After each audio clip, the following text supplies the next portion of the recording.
الحمد لله رب العالمين وصلى اللهم وسلم على نبينا محمد وصحبه أجمعين ودرسي سديدات إي كتاب كان مفتاح دار السعادة للإمام ابن القيم رحمه الله وعن كسو جرنا قيبتي مداخل الشيطان على الإنسان الشيطان كميله وكسو قال قفك سيو أباديو هذا الشيطان كهدو كقوستو إنو قفك قال لما كردو hadduu ka quusto inuu bidcada ku rido hadduu ka quusto inuu kabaa'irta dunuubta waaweyn ee muubiqaadka ku rido hadduu ka quusto inuu dunuubta saqaa'irta u qurxiyo uu sii wado hadduu ka quusto camalka mafduulkee laga fadli badan yahay inuu ruuxa ku celceliyo wuxuu samaynayaa tasliidu xisbihi calayhi inuu ku diro isaga jamaacadiisa iyo xisbigiisa iyo gruubkiisa ilaan shaytaanku xisbi buu leeyahay gruub buu leeyahay kuwaasoo shayaatiinul insi wal jinniba ka kooban taasuu qofka ku dirayaa marka way dhibayaan way caayayaan way ihaanaysanayaan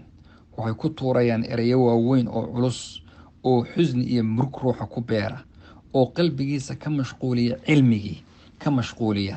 ayay ku samaynayaan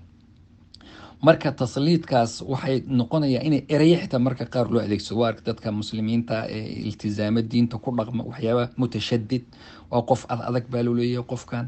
irhaabi waa qof xag jiraba marka qaar lagu magacaabaya marka waxyaabahaas oo dhan ruuxa ayay caro gelinayaan waxay rabaanna inuu diintiisa ka cararo wey waxa uu ku badbaadayay waa inuu ilaahay subxaana wa tacaala qofku magan galo waana inuu tamasuk bilxaqi uu qabsado waa inuu xaqa ku sabro waa inuu ajirna ilaahay subxaana wa tacaala uga raadsado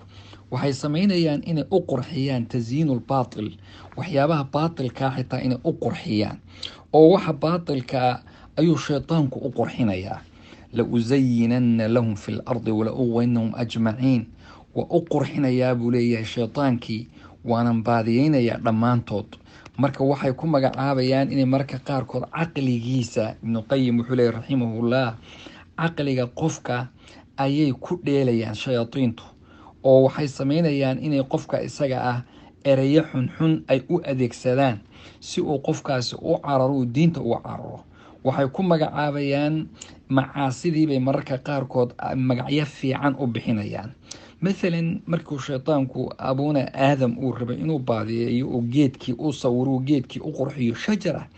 geed iska caadi ah ayaa wuxuu ku yiri hal adulluka ala shajarati alkhuldi wa mulki la yabla ma ku tusaa geed hadaad cunto baro fiirso shajarati alkhuldi la waarayo oo la dhimanaynin iyo mulkigaagu iyo boqortooyadaadu ay weligeed joogayso ma ku sheega ayuu yiri baro fiirso waxyaabaha macaasida ayuu magacyo fiican mar u samaynayaan hadda khamrada oo kaleba waxay ku magacaabaan biumil afraax umul khabaa'is bay ahayd wax xunxun oo dhan waxyaabaha xunxun oo dhan khamrada ayaa hooyo u ah iyaguna umul afraax bay yidhaahdaan carabtu saasay ku magacaabaan waxyaabaha farxadda oo dhan hooyadeed bay yidhaahdeen ribadii waxay ku magacaabaan alfawaa'id albankiya bay yidhahdeen waa faa'iido bankiga waa meeshii ay ribo ka ahayd oo magaceeda la xumayn lahaa oo laga carari lahaa tabarujkii iyo sufuurkii yani dumarkii qaawanaa xuriyatul mar'a haweenku waa xuriyatul mar'a baa la diidan yahay baa lagu leeyahay haweenkii halkaasa magacaasa loo ikhtilaadkii iyo isku darkii diintu ay diidanayd taqadum baa loo bixiyay waa horumar baa la yidhi qofkii heesaa fanaanadii wixii qofkii heesi jiray oo heestii lagu xumayn lahaa alfanaana shahiira magac baa loo bixinaya gabadha caanka ee sidaan oo kale daacaadkii na waxay u samaynayaan magacyo xunxun baa iyagana loo sameyn si uu qofku uga cararo qowmu caad oo kale nabigoodii huud loo soo diray maxay ku yidhi waxay rabaan inay xumeeyaan innaa lanaraaka fii safaahatin wa innaa lanadunnuka min alkaadibiin waxaan ku aragnay safaaha waxaa weeyaan caqli la-aan safiih qofaan waxba garanaynin marka ruuxiiba rasuulka sala allahu calay wasalam magacyadii loo bixiyey arag saaxir bay yidhaahdeen kaahin bay yidhaahdeen shaacir bay ku magacaabi jireen majnuun bay yidhaahdeen iyo magacyo kaloo badan ayay u bixiyeen xitaa jamaacadii rasuulka raacday iyo asxaabtiisa iyo dadkii soo islaami jiray saabi'iin bay odhan jireen kuwa iishay oo ka tegay bay odhan jireen waxyaabihii dee iyagu diin markaa u arkayeen bay ka iisheen sidaasay leeyihiin marka waxay u bixiyeen fujuurka iyo fisqiga iyo xumaanta infitaax furfurnaan baa la yidhaahdaa. saas oo kale xijaabkii sharciga ah khayma bay mararka qaar gabdhaha xijaaban oo dadan oo bay khayma waa teendho dhaqdhaqaaqaysa bay yidhaahdaan. marka waxay yidhahdaan rajciya iyo mutakhalifa, gabadho hadday xijaabato waa qof mutakhalifa oo maaragta dambeeya ayay u magacaabaya. marka waxaas oo dhan iyo magacyadaa loo bixini waa in qofka laga ceyriyo diintii iyo xaqi. haddaba su-aashu waxa weeye,